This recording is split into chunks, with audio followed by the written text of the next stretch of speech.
আমি একটা ধারণাকে নিয়ে দিছি এরকম, এই যে তার প্রতি আপনার আমার খারাপ ধারণা হইল, এই যে ধারণাটা কইরা আপনি একটা সিদ্ধান্ত নিলেন, নেওয়ার পরে কি হইল?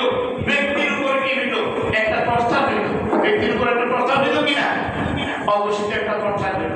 আপনার সিদ্ধান্তের কারণে সে কি হইল? ক্ষতিগ্রস্ত হইল। এই জন্য ভাই আসুন আমরা আমাদের ব্যক্তি, পরিবার, সমাজে কি করে যে কোনো সংবাদ আসলে আমরা এই সংবাদ গ্রহণ, এটা সত্য মিথ্যার বিরুদ্ধে কি আছে, উভয়টারই সম্ভাবনা আছে। এই জন্য আমরা চেষ্টা করব, যদি এটা আমার সাথে সংশ্লিষ্ট হয় চেষ্টা করবো বাছাই বাছাই করার জন্য। সংশ্লিষ্ট না হয়ে এটা বাদ দিয়ে দিব। ভালো ধারণাও করার দরকার নেই, খারাপ ধারণাও করার দরকার নেই। আমি নিজেকে বাঁচায় রাখবো। এই জন্য আল্লাহ রাসূল সাল্লাল্লাহু আলাইহি ওয়াসাল্লাম বলেন, আন আবি হুরায়রা রাদিয়াল্লাহু তাআলা قال قال رسول الله صلى الله عليه وسلم لا تحاسدوا ولا تدابروا ولا تباغضوا وكونوا عباد الله إخوانا إياكم والظن فإن الظن أكذب الحديث। তোমরা ধারণা থেকে বেঁচে থাকো, সত্য মিথ্যা যাচাই না করে ধারণা করে সিদ্ধান্ত নিও না।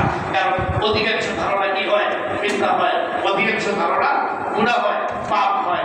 আর ওই সংবাদ আসলে সেই সংবাদ তোমরা যাচাই করো, বাছাই করো, এরপরে যে একটা সিদ্ধান্তে অবহিত হও।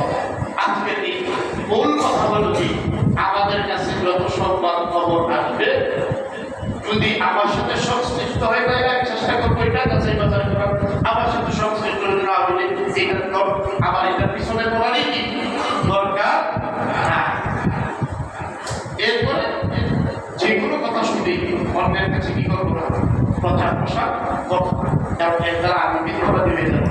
আর এটার সামাজিক ক্ষতিটা অনেক ব্যাপক হয়, পারিবারিক ক্ষতিটা অনেক ভয়াবহ হয়, ব্যক্তির ক্ষতিটা অনেক বড় ধরনের হয়ে যায়।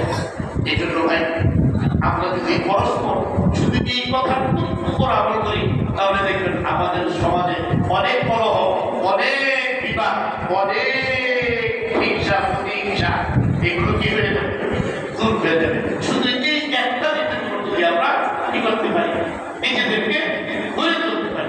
আল্লাহ তাআলা আমাদের সবাইকে এই কথাগুলোর উপর আমল করার তৌফিক দান করেন।